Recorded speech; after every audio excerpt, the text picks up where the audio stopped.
C'est une exposition qui regroupe 10 ans de pratique artistique. L'idée, c'était de faire une présentation de mes travaux de manière non linéaire. Il y a ici essentiellement des objets, des sculptures, parfois issus du quotidien. Et il y a aussi de nombreuses pièces autour de réflexions autour de l'artisanat. Dans l'exposition, on est entouré de bougies. C'est un objet qui me fascine. J'avais travaillé avec une ciergerie pour confectionner une sculpture, donc le Touret qui est à côté de nous, qui est un Touret où il y a 1 kilomètre de cierge qui est entouré autour d'une bobine, qui pourrait faire penser à une flamme infinie ou à une flamme qui pourrait plutôt durer le temps d'une vie. Et c'est vrai qu'à partir de cette pièce, par exemple, par rebond, j'ai utilisé ce fil, enfin cette bobine, pour pouvoir former des nœuds.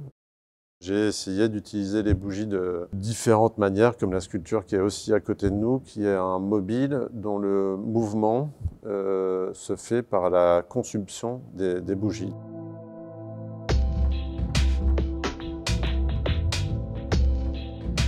Je suis fasciné ou angoissé à l'idée du temps. C'est quelque chose qui m'interroge et après, à ma modeste mesure, j'essaye de voir comment on peut essayer de rendre permanent ce qui était évanescent et à contrario, d'accélérer le temps. On a souvent expliqué que je faisais des détournements d'objets. Moi, j'aime pas trop catégoriser mon travail là-dedans. Moi, c'est plus des formes de compagnonnage que j'entretiens avec des objets ou des œuvres d'art quand j'y fais référence. Le gisant, c'est un moulage qui a été effectué d'un gisant qui existe à l'abbatiale Saint-Ouen, qui a été débité en débit Moreau. Le débit Moreau, c'est un débit en forme de croix qui concerne les troncs d'arbres normalement. Et là, il a été appliqué à une sculpture où n'a été gardé que le cœur de la découpe. Et l'idée, c'était de concentrer en une seule ligne tous les éléments de ce gisant et en même temps aussi de renverser un principe de la sculpture qui est de prendre un bloc et de tailler dedans.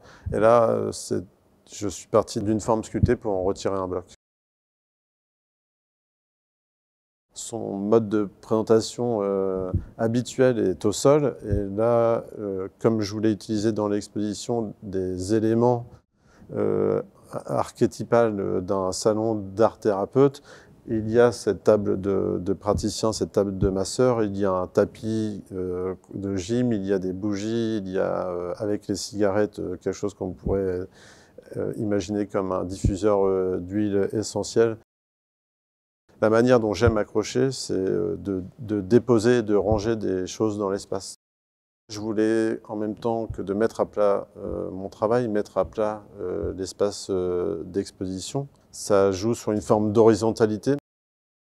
Cet espace m'a permis de pouvoir, en créant cette horizontalité, créer des collages entre les pièces sans que celles-ci soient non plus toutes agglomérées et de créer différents points de vue dans l'espace et dans l'exposition pour pouvoir appréhender les pièces sous différents angles.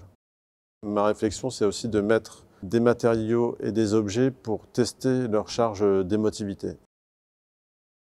Pouvoir prendre un matériau, donc par exemple le plâtre, de voir qu'est-ce qu'on peut lui faire raconter, comment on peut le distordre, comment on peut le condenser.